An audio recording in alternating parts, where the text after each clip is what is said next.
Hey, what's good, people? It's RFG back at it today. Here to bring you Harry Potter Decoded Part 1. Um, I have to say this is the longest. This would be the longest movie series and the hardest movie series to thoroughly decode. Okay, because it's so long and it consists of so much hidden symbology and hidden meanings. Okay, to where I would have to make a video in between 3 and 5 hours to make every key point that I want to make. You see what I'm saying? But I can't do that. So the best thing I can do, you see what I'm saying, is to get about two-part series on this, probably a little bit over 2 hours. Okay, 1 hour each video.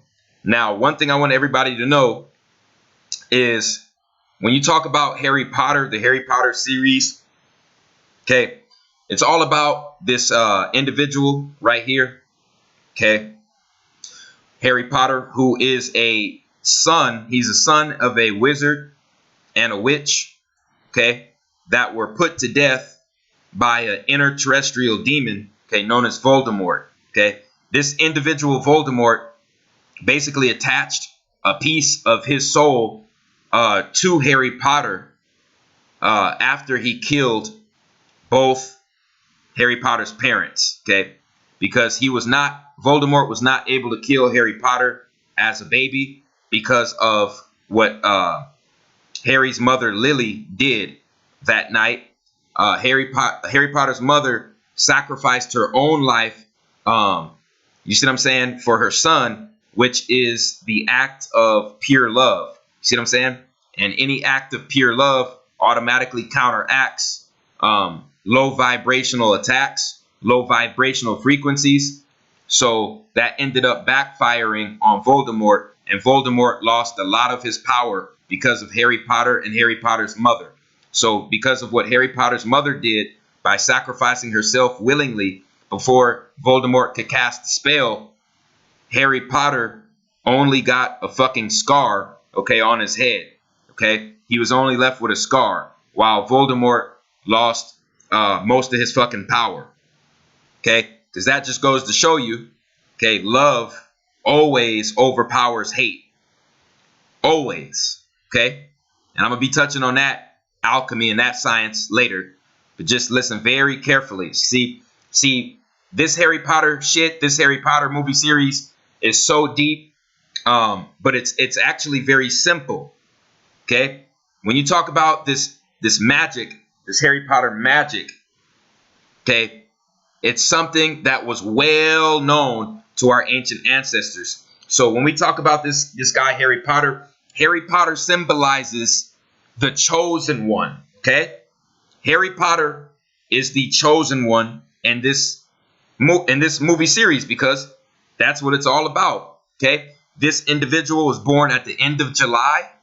Okay, so he's ruled by the Western sign of Leo, and he's ruled by the Kemetic sign of Sekhmet, okay, which is ruled by the sun, okay, the sun, and Horus was the god over the sun, okay. So that's where you get your biblical Jesus from, okay. This is what Harry Potter represents. Harry Potter, just like Blade, just like how Blade was the chosen one, Harry Potter had a wizard, had a pure blood wizard for a father, and had a muggle born for a mother. Okay? A muggle born is a non-magic folk. Wizard, of course, is a magic folk.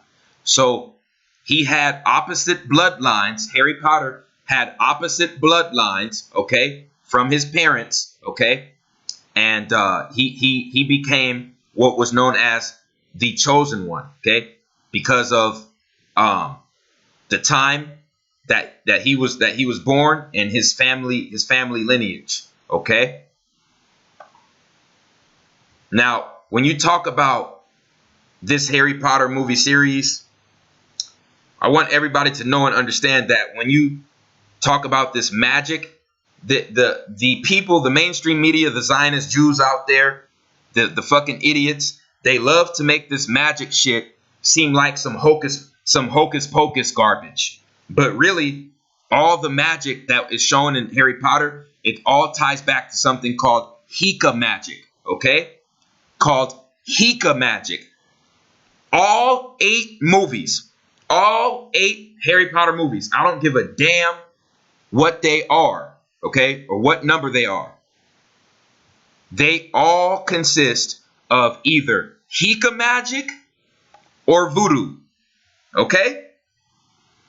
That is all Harry Potter consists of when you speak of magic, okay?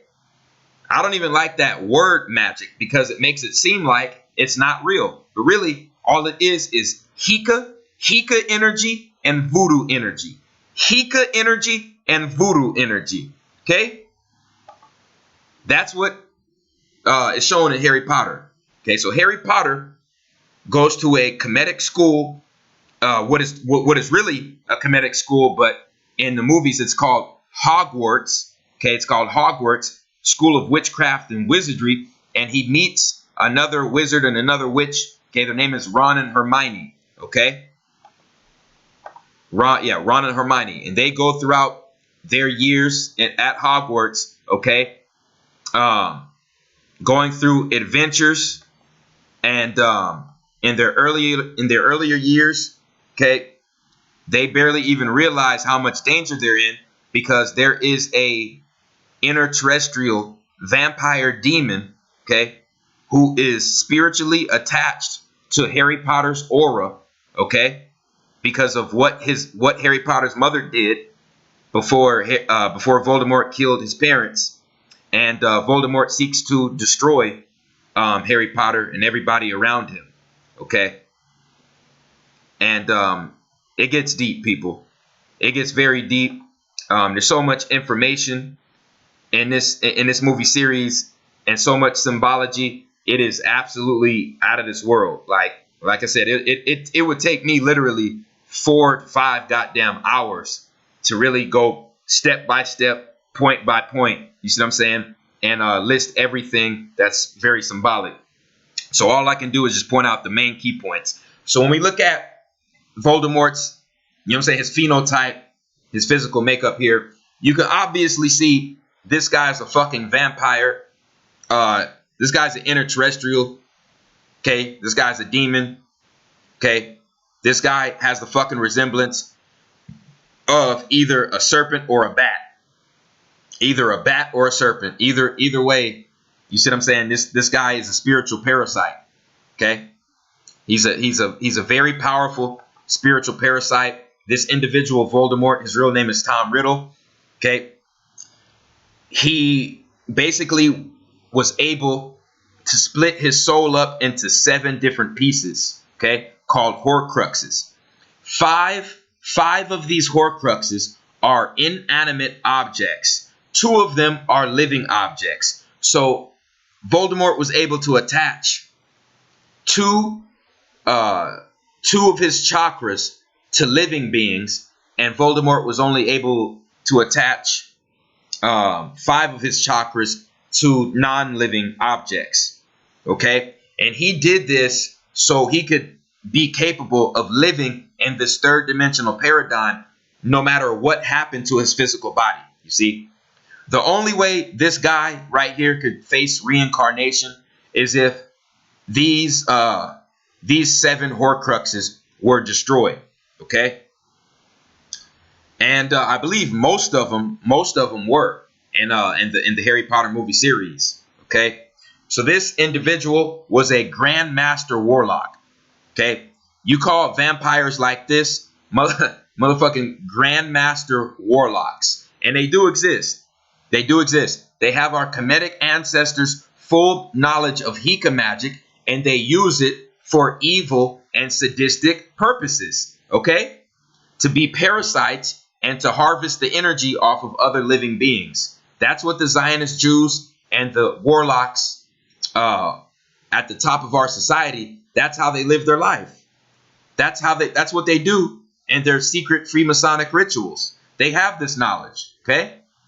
So what Voldemort was capable of doing by splitting his soul up into seven different objects, okay, that is a very real science. That is a very real comedic science right there, okay? And it all ties back to Hika and voodoo, okay? Very, very ancient science right here, okay? It's not a joke. And if you think, like I said, for all the idiots out there who think vampires don't exist, interterrestrials don't exist, you're out of your goddamn mind, because in the Blade movie series that got blocked by YouTube and Google, okay, I showed Don Henry. Don Henry is a real life fucking vampire who has his own fucking society, and they fucking drink blood and eat raw flesh, man. So like I said, if you think he's the only one of his kind, you are out of your goddamn mind. Okay? So let's look at the etymology of Voldemort. The etymology of Voldemort means theft of death or death theft. Okay? So Voldemort's name basically means to escape death. To escape death. And ladies and gentlemen, this is the exact goal of the global elites in power, the Zionist Jews in power today. This is their goal, okay? To keep us reincarnating, to keep the people, the 85 to 90%, to keep us reincarnating into new bodies and new bodies and new bodies, so we can stay recycled in a fucking matrix, while they have the knowledge of our fucking ancestors, and they attach their souls, okay, to certain objects to where they could stay living in this paradigm forever. You see? You see? That's their goal. That's their goal. And that was Voldemort's goal. That was fucking Voldemort's goal, okay? Voldemort was the Grand Master, Jew, vampire warlock, and he had so much knowledge of the Hika magic and of the voodoo science that, you see what I'm saying, he had the ability to stop people from dying. He had the ability to put a curse on somebody and kill them automatically. He had the ability to break his soul up into 7 pieces. So even if somebody killed his physical body, he could be reborn again. You see what I'm saying? You see what I'm saying? Real shit. And highly carbonated people, they're known to have 13 chakras, 13 pieces of their soul. So right here off tops, you know that Voldemort was originally a non-carbonated individual, okay, because he could only split his soul up into 7 pieces. He only had 7 chakras. See what I'm saying? It all goes back to 13. The most highly carbonated people on the earth, the melanated people in America and in Africa, have 13 chakras, okay? So that's the etymology on Voldemort's name. Voldemort had followers. Voldemort had a group and followers, and they were called the Death Eaters. And the Death Eaters, they had a high resemblance of the KKK organization. Okay, right here you see the Death Eaters. They have giant hoods, pointed hoods on their head, just like the fucking KKK. And right here you see the fucking burning torches. You see the burning torches just like the KKK. Okay? And I'm going to tell you how this shit definitely ties back to race in Harry Potter. And it all goes back to the blood. You see, it's all about the light versus the dark. It's all about the carbonated versus the non-carbonated. It's all about the magic folk versus the non-magic folk and the struggle in between. Okay? This is the definition of a Death Eater. The Death Eaters were the followers of Voldemort in the Harry Potter movie series. It says right here, Death Eaters are fictional characters in the Harry Potter series of novels and films.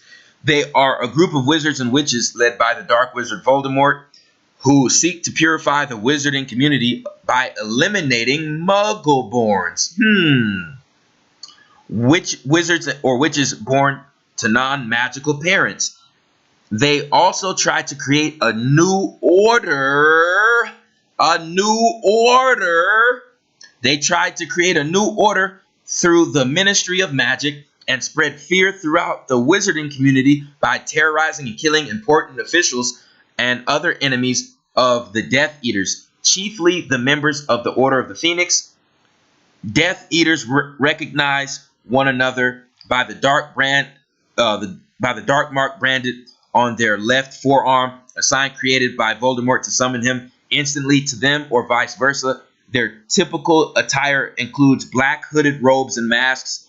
The Death Eaters as a group first appeared in the novel Harry Potter and the Goblet of Fire, although individual members of the group such as Lucius Malfoy, Peter Pettigrew, and Severus Snape had appeared in earlier books in the series. Okay, ladies and gentlemen, this right here is very profound. Now, I just told you the correlation between the Death Eaters and the KKK. So we all know the KKK want to take highly melanated people off of their throne. You see what I'm saying? So right here, it says that the Death Eaters and Voldemort, okay, want to completely annihilate the wizards, okay, practicing the light form of magic, okay, like Dumbledore, okay, like Dumbledore and the people who follow his lead, follow his doctrine, and they also want to eliminate the Muggleborns, okay, the Muggleborns, the non-magic people in the Harry Potter society. Okay, in Harry Potter, you have the Muggles, and then you have the magic folk. You have the wizards and the witches, and then you have the Muggles. The Muggles are individuals who are not carbonated, who are not melanated, who are not connected to the electromagnetic energy, the orgone energy of the universe, who are not naturally connected to the spirit realm. People who are not naturally connected to the spirit realm, and people who are stuck in the matrix. People who are stuck in the fucking matrix are known as the Muggles, okay? Known as the Muggles. And those would be the non-carbonated, the non-melanated people of the world, okay? The natural-born wizards and witches, the natural-born enlightened individuals on the earth, okay? The natural individuals, okay, who can tap into that magic, that quote-unquote magical energy, that would be the carbonated, melanated people on the earth, okay? So that's the correlation when you talk about the Muggleborns and then the wizards and witches, okay? It's the same thing in reality. You know, highly carbonated people, our ancestors created voodoo, created Hika, okay? All the fucking magic spells, all the magic spells, okay? All the curses in Harry Potter, it all goes back to Hika magic and voodoo. Plain and fucking simple. Okay? It's right here. You have another follower of Voldemort, okay? The interterrestrial vampire demon. This individual right here, his name is Lucius Malfoy. Then you have his son, Draco Malfoy, okay? Lucius Malfoy is a Death Eater. Okay, he is a Death Eater. He's a follower of Voldemort. Draco Malfoy, okay, that's his son. And what's interesting is their names. His name is Lucius, kind of like Lucifer, okay, the individual responsible for the false light, Lucifer, okay, his name is Lucius. Then we have Draco Malfoy, kind of like Draco, like the fucking Draconians, okay? The Draconians who live in Inner Earth, just like, you see what I'm saying? Voldemort, that's his identity, okay? So that's the importance of these two individuals' names right here, okay? This just backs up what I said about Muggles. In the Harry Potter book series, a Muggle is a person who lacks any sort of magical ability and was not born in a magical family. Muggles can also be described as people who do not have any magical blood inside of them. It all goes back to the blood in Harry Potter. You see? all about the non-carbonated and the carbonated, non-melanated and the melanated. You see what I'm saying? Non-connected to the spiritual world, connected to the spiritual world naturally. Okay? Certain people are connected to the electromagnetic orgone energy of the universe. Other people are not. Okay? And this is not a shot. This is not a personal attack or a shot on non-melanated, non-carbonated people. There's many people out there who have the phenotype of a non-melanated person, but when you look at their blood, it shows that they actually are a melanated person. Like I said, I've done videos before that shows anywhere from 25 to 30% of white people are, quote unquote, white people are not even white. You see what I'm saying? Genetically by blood, they're actually black. Okay, they're actually melanated. Okay, do the research. It says it differs from the term squib, which refers to a person with one or more magical parents yet without any magical power or ability, and from the term muggle-born, or the derogatory and offensive term mudblood, which is used to imply the supposed impurity of muggle blood.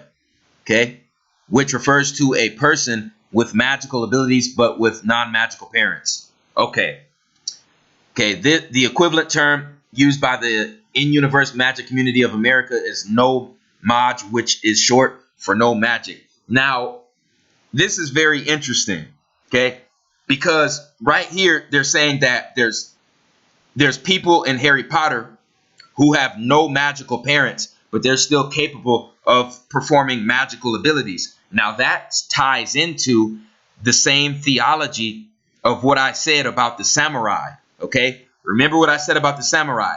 Certain samurai did not appear to be what you would call black or melanated, but somewhere down the line, whether it was a grandparent, whether it was a great-grandparent or a great-great-grandparent, somebody in their family lineage had to be carbonated, had to be melanated in order for them to be a samurai. Well, guess what? It's the same goddamn thing in Harry Potter. Okay? Okay? The more witch and wizard blood, the more magical wizard or witch blood you had in your blood, okay, you had in your body, gave you more power, made you more in tuned to the electromagnetic energy of the universe, okay, and made you a much more powerful witch or wizard, okay, in the Harry Potter world, okay, and that ties back to real life. You see what I'm saying? The most powerful witches and wizards, of course, would be the originators of Hika magic and voodoo magic. Okay, and those are highly carbonated people on the earth. Okay, moving on. In the Harry Potter movie series, Voldemort, his most powerful, or should I say his second most powerful Horcrux was a snake known as Nagini. Okay, this was the most powerful deity attached to Voldemort, keeping Voldemort alive in this paradigm. Okay, this serpent right here, this snake known as Nagini, this snake was directly linked and directly in control of Voldemort's heart chakra. Okay, this snake right here was directly linked to Voldemort's heart chakra. Okay, this snake Nagini kept Voldemort's heart chakra thriving and alive in this third dimensional paradigm. Okay, so you could never truly kill Voldemort, you see what I'm saying, unless you took this snake out right here. Okay, real deep magic there, real deep Hika and deep voodoo magic right there. Okay, and like I said, this spiritual science all ties back to Hika and voodoo, and it is very real without a doubt. Okay, so anybody calling this pseudo, you're out of your goddamn mind. Okay, because once again, Voldemort's snake, his most powerful deity, his most powerful partner in crime, Nagini. Nagini got his name from the Nagas. From the Nagas. You see what I'm saying? The serpent gods. The serpent gods, okay, that basically gave wisdom to our ancestors, you see? And a lot of people still want to call this pseudo, but in my opinion, you're fucking retarded, because if this is pseudo, why would our ancestors take the time out of their day to put in hard work and effort to carve these carvings of these deities and these beings if these deities and beings weren't real? Why would they take the time and the effort, okay, and even risk injury and spend all their time creating these images, these carvings of these beings, if these beings never existed? Okay? It's time to wake the fuck up. It's called genetic splicing. Okay? It's called genetic splicing. Okay? So, you see what I'm saying? There were certain serpent gods who gave humans higher wisdom to be free and to escape reincarnation. Then there was lower serpent gods operating on lower frequencies, lower vibrations, and they wanted to be parasites off of the humans. So they lied to the humans, okay, and told the humans, see what I'm saying? if you don't act right, you see what I'm saying? You're gonna burn in hell. You're gonna burn in hell. You see what I'm saying? Those were the bad serpent gods. Okay? The serpent gods that wanted to control humanity through fear, ignorance, and chaos. Fear, hatred, ignorance, and chaos. See? And that's what Voldemort, see what I'm saying, wants to do to the people occupying Hogwarts. You see? He wants full control of the wizarding world, the same way the Zionist Jew Khazar vampire bastards want control of the entire world. Okay? So these are the three, I think, most powerful professors at the Hogwarts School of Witchcraft and Wizardry. We have Dumbledore. Yeah, we have Albus Dumbledore. We have Professor McGonagall. Then we have right here Snape, Professor Snape. Now, what's interesting about Professor Snape is he is also a secret Death Eater, a secret server, okay, secret servant of Voldemort. This individual right here has a lot of animosity towards Harry Potter in the movie series, because Snape, when he was younger, he tried to have a relationship with Harry Potter's mother, Lily, and Lily rejected him. Okay? So Snape took that animosity, you see what I'm saying? He took that animosity and shame with him for the rest of his life, and he basically held that against Harry Potter. You see what I'm saying? He took that out on Harry Potter, you see? And this individual was also known as a half-blood prince, okay? He was known as the half-blood prince. I'm going to touch on that in part 2 of this lecture. So just bear with me and listen very carefully. So when you talk about this Harry Potter school of witchcraft and wizardry, this school called Hogwarts, it is nothing but our ancient ancestors' Kemetic schools of alchemy, okay? Of Hika, alchemy, and voodoo, okay? That's what was taught at our schools, okay, in ancient Kemet, okay, for thousands and thousands of years, okay? This is nothing new. This is nothing new, people, okay? The individual who created Harry Potter, her name is J.K. Rowling.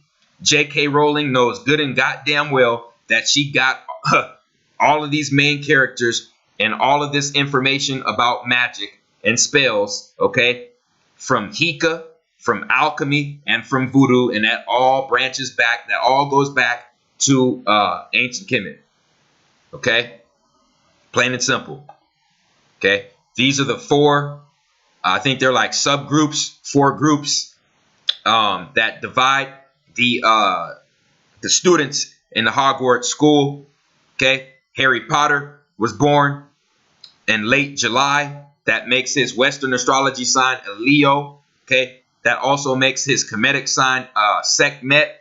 Okay, both tied to the lion. Both tied to the lion. Okay, that's why they had Harry Potter, okay, be accepted into Gryffindor. All a ritual, all a symbolic ritual. Okay, because Harry Potter symbolizes the sun god. Harry Potter is the chosen one. Harry Potter symbolizes the sun god. You see, the sun god. Okay, here to burn off the motherfucking parasites. Okay. Okay, and Voldemort was the biggest parasite in this movie series. Okay, the first movie started out with Harry Potter meeting his friends Harry and Hermione, and basically coming into the knowledge that Voldemort was responsible for killing both of his parents. Okay, so Harry Potter tried to find the first Horcrux that was being hidden, okay, to keep Voldemort alive in this movie. And one of them, I believe, was the Sorcerer's Stone. That was the title of the first movie. And you can see right here, the Sorcerer's Stone, the chamber to the Sorcerer's Stone was being guarded by a three-headed dog. That is very symbolic because that three-headed dog is the three-headed dog of Pluto. Okay? I believe, yeah, this dog, its name started with a C. I think it was Severus. Severus, it started with a C. And the Romans, of course, took this knowledge from Kemet, because this ties back to the god Anubis. Okay, right here you have Pluto, the Roman god of the underworld, who was a copy from the Kemetic god of the underworld, Anubis. And of course, Anubis had a dog head. That's why the Greeks had their god of the underworld have a pet dog. You see, Anubis symbology. And of course, you see what I'm saying? When you get to the underworld, you meet the inner terrestrials. So when Harry Potter, see what I'm saying, went to that underground chamber to confront Voldemort, okay, he was set out to use this Sorcerer's Stone to destroy, a piece of Voldemort. See, Harry Potter thought he was destroying Voldemort for good. He didn't know Voldemort was a Grand Master, Jew, a Grand Master Jew wizard, a Grand Master Khazar Jew wizard, and he split up his soul, okay, in 7 different fucking pieces. Okay, so Harry Potter was too young to understand that knowledge. See what I'm saying? So right here, Voldemort attached himself to the one of the professors in Harry Potter's first year at Hogwarts. I think his name was Professor Quirrell. Professor Quirrell. And Harry Potter used the Sorcerer's Stone, okay, to destroy a piece of Voldemort. You see, basically showing you the power of certain crystals and stones. Okay, they're directly linked to the electromagnetic energy of the universe. They are super conduits of electromagnetic energy, the stones and the crystals. You see, and this is all shown in the Harry Potter movie series. The second Harry Potter movie. Okay, very deep. Okay, Harry Potter finds the second Horcrux where Voldemort hid his soul. Voldemort hid his soul in his old diary. Okay, his old diary. Okay, it's called the Diary of Tom Riddle. Voldemort's real name is Tom Riddle, and the only way that Voldemort could be destroyed in this movie was if this diary was destroyed, because a piece of his soul was lingering in that diary. See, in this movie, Harry Potter also discovered that he had the ability to communicate with serpents. You see what I'm saying? Harry Potter, listen to this information because it's very key. Harry Potter in this movie discovered that he had the ability to communicate with serpents. That's called a parcel mouth in Harry Potter. But what it really means is Harry Potter had to achieve serpent wisdom. Harry Potter had to achieve serpent wisdom in order to take down these interterrestrial demons, these interterrestrial vampires. He had to have the serpent wisdom. That's why in ancient Kemet, okay, our ancestors,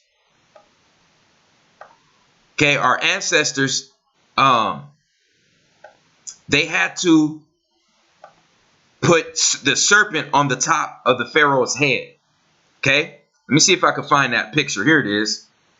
See, you can barely see it here, but that's why the pharaohs, okay, were worshipped as gods, and they had the serpent on top of their heads, man, because that showed they had the serpent wisdom. The serpent wisdom to overcome and to overthrow, okay, and to fucking destroy the goddamn vampire warlocks in inner earth, okay? Because our ancestors were battling them for thousands of years, okay? Thousands of years. So once again, Harry Potter had to achieve serpent wisdom in order to officially defeat Voldemort. It all went back to the serpent. It all went back to the serpent throughout this movie series, okay? As far as the battle between Harry Potter and Voldemort, okay? So like I said, in the second movie, Harry Potter, he discovered, okay, he had to become a parcel mouth. Okay, he had the ability to speak to serpents.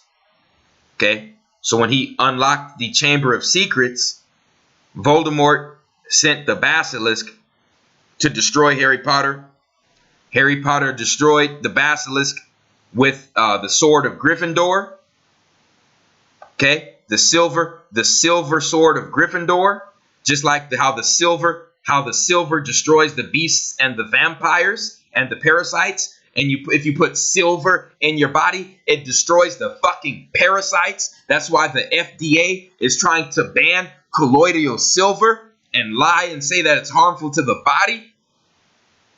But see, the silver destroys the fucking parasites. And that's why the beast government wants to ban the fucking colloidal silver. And that's why Harry Potter used the silver sword of Gryffindor to annihilate the fucking beast, the basilisk, you see. Then he used the tooth of the serpent. You see, Harry Potter used the tooth of the serpent to destroy one of Voldemort's Horcruxes, you see. It all went back to the serpent. It all went back to the serpent, man, in these Harry Potter movies, man.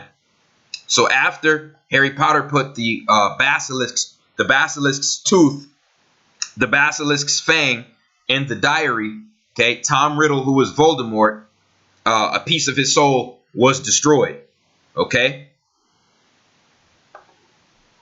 Okay, you got Harry Potter, Prisoner of Azkaban. Now, right off tops, to start this movie off, when Harry Potter enters the bus to go back to Hogwarts school, okay, what do you see? You see a goddamn voodoo head. You see a witch doctor. You see a witch doctor voodoo head. See what I'm saying? On this bus that's being controlled by the motherfucking voodoo head. And this shit ties back to the movie Christine that came out in the late 80s, the 1980s. Christine, where the car was controlled by a demonic spirit. You see? This, ladies and gentlemen, this spiritual science is very real. Okay? Right here you have the voodoo head. The person who's controlling this voodoo head is able to tap into the electromagnetic energy that is still inside of the brain, inside of this head. Okay, just like my boy Brett Carr has been saying. Okay, our brain is nothing but an emitter of electromagnetic energy. So when these voodoo heads were created, They were created to put the voodoo, okay, to put the electromagnetic energy back into the head, okay, to make this deity come back alive. You see? You see? It's not a game, people. This science is very, very real. Very, very real science. Very, very real science, ladies and gentlemen. It's not a joke. It's not a joke whatsoever. Okay? This, like I said, this information, when you talk about the magic in Harry Potter, it all ties back to Hika magic. It all ties back to alchemy. And it all ties back to voodoo science. Okay? Another interesting fact, when you talk about Harry Potter and the Prisoner of Azkaban, okay? Harry Potter meets somebody who was set out to be his guardian. And this goes back to when I said Harry Potter is the chosen one, because he's symbolized as the sun god. You see, as the sun god, as the solar deity. You know why? Because his guardian was named Sirius Black. Sirius Black. Out of all the names in the world, his guardian is Sirius Black, because Sirius Black symbolizes the god from the Sirius star system, and they call the Sirius star the dog star. You see, they call the Sirius star the dog star. That's why Sirius Black teamed up with Professor Lupus, okay? And Professor Lupus became a dog, became a werewolf. You see, because Sirius Black represents the gods from the Sirius star system. You see? And Professor Lupus represents the gods that come from the dog star, Sirius. Okay? So it shows the children of the sun. Harry Potter symbolizes the children of the sun. Sirius Black symbolizes the gods from the Sirius star system. Okay, the Sirius star is the dog star. Sirius Black and Professor Lupus were both guardians of Harry Potter, okay? And they were both connected to the Sirius star, the dog star. That's why Professor Lupus, okay, turned into a fucking werewolf, okay? Turned into a werewolf. Look, it's right here. It's alchemy, man. Alchemy. All back goes back to alchemy and genetic splicing, okay? All tied to each other through the symbology. You see, it's not a game. It's not a joke. Okay, like I said, Harry Potter, he basically represents the solar deity in Kemet, because Harry Potter in his under his Kemetic zodiac sign, he'd be ruled by Sekhmet.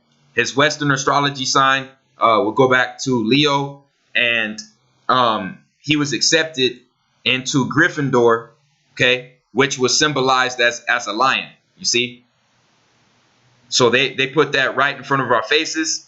Also, in this third movie, The Prisoner of Azkaban, you had a creature, okay, called Buckbeak. It's called Buckbeak, but Buckbeak was what's known as a griffin, and a griffin, okay, was an animal that was genetically spliced by our ancestors. That is a mixture between a horse and an eagle. Okay?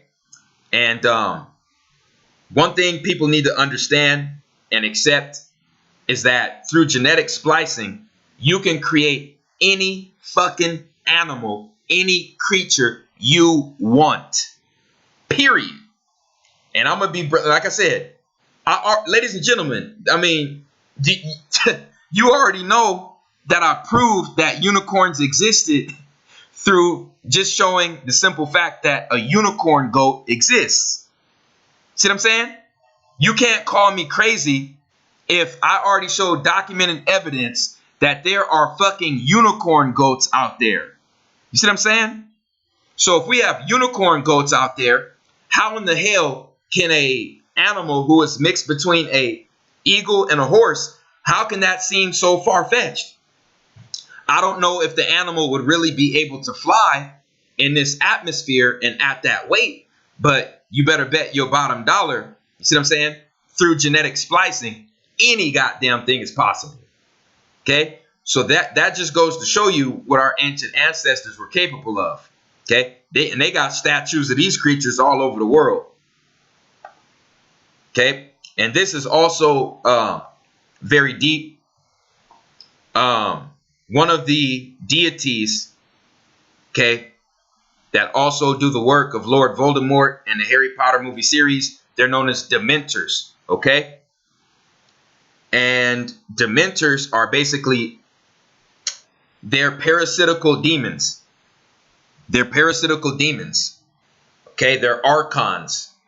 They're archons, and they feed off of humans' positive emotions. Okay, they basically feed off of our electromagnetic energy. Okay, it says a Dementor is a gliding, wraith-like, dark creature widely considered to be one of the foulest to inhabit the world. Dementors feed on human happiness and thus generate feelings of depression and despair in any person in close proximity to them.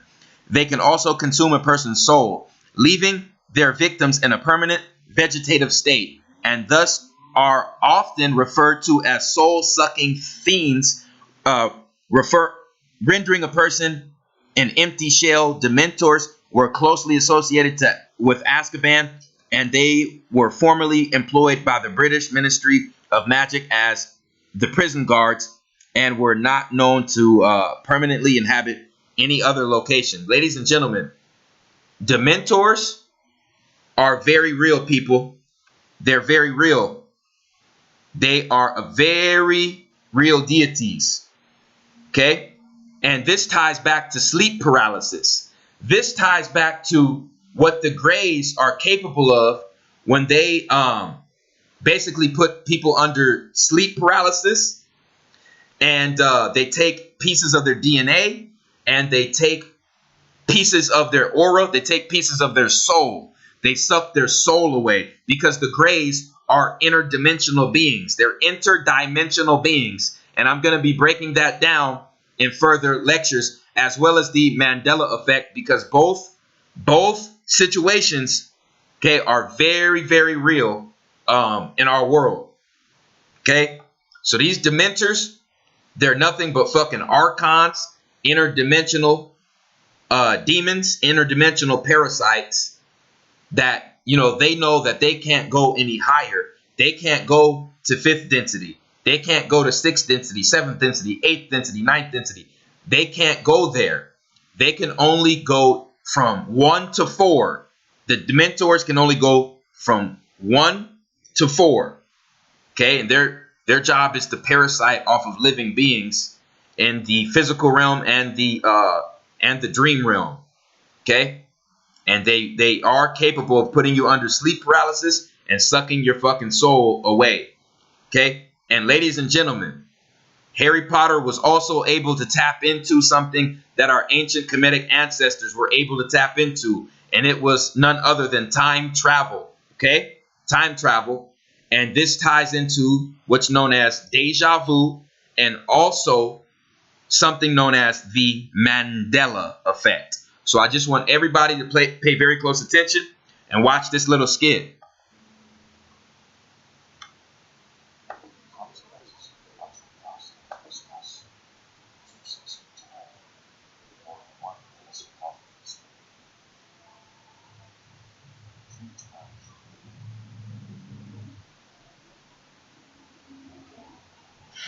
It's no joke, people.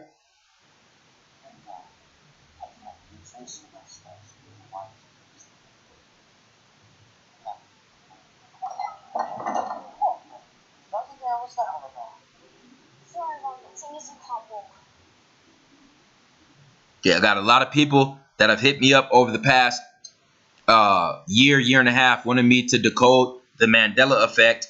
So guess what? After this Harry Potter movie series is done, I'm gonna have another 2-part series decoding documented proof and forensic proof that the Mandela effect is very real.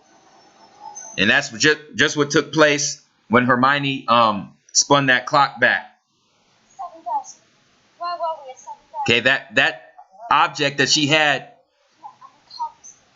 basically was able to create a force field around them to go through something called space-time. Okay? Actually, time doesn't even exist. Only space and movement. There's only space and movement. Time doesn't exist. That's why they're able to do what they do. When they go back, they're not going back in time. They're just going back in space.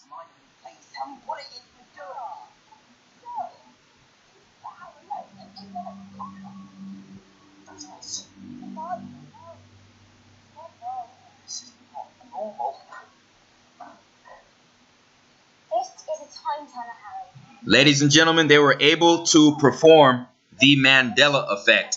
And this is what interdimensional beings are doing all around us. Certain demonic entities are going back in space. Okay, they're going back in time and changing certain events to change events in the present and the future. And this is what Harry Potter and Hermione are doing right here in this scene.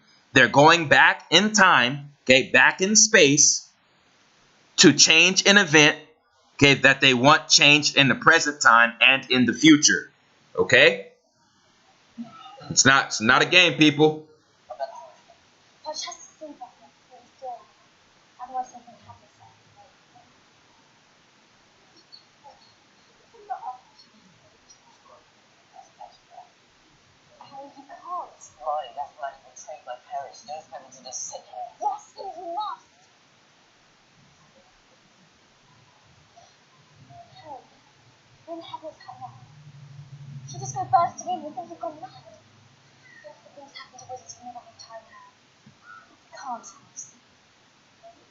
Yeah, at first when I was asked if the Mandela effect was real or not, I thought it was just a distraction.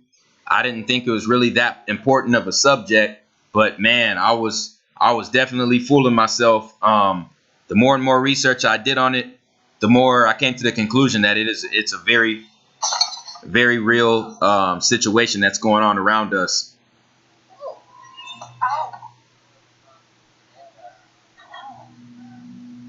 So right here in this scene, Harry and Hermione, what they're trying to do is they're trying to stop the execution of Buckbeak, of Hagrid's pet Griffin.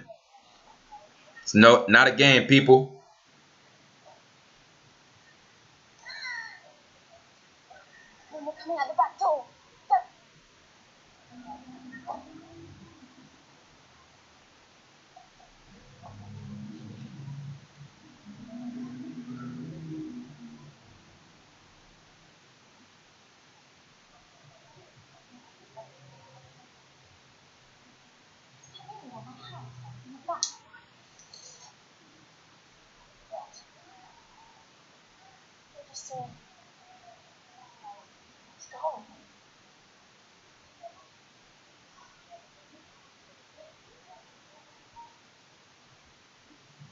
Yep, and that ties back to how certain people are claiming they remember certain events in the past, but when they check in the record books, okay, when they check in the official record books, it's been changed.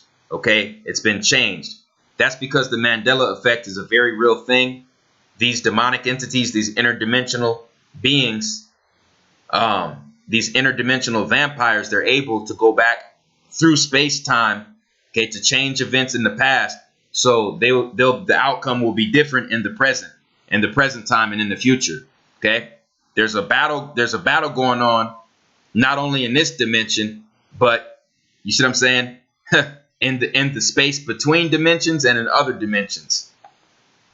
Very, very deep information. And this is the last skit I'm gonna show before I wrap this video up.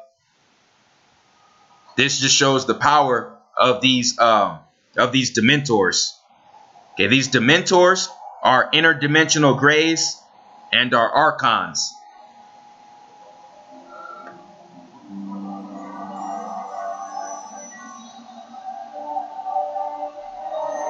And that is Harry going back in the past to stop something. Okay, to stop something that happened in the future.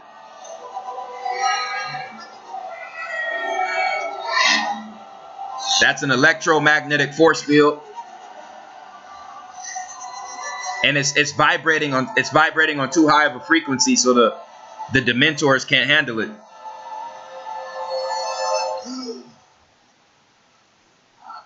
And Sirius Black was they basically raised him back from the dead through something called cymatics, and I'm gonna be going over that as well when I speak on the Mandela effect.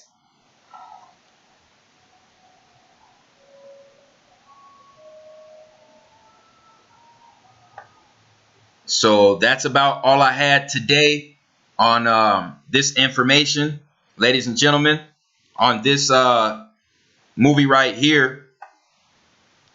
I mean, yeah, this video right here was about three. Yeah, I got about 3 movies in. Harry Potter's 1, 2, and 3. The next video is gonna be 4 through 8. So be on the lookout for that. I appreciate everyone who supports RFG and Atlantean movement. Please like, subscribe, share this video. It's the chosen one, man. I'm out.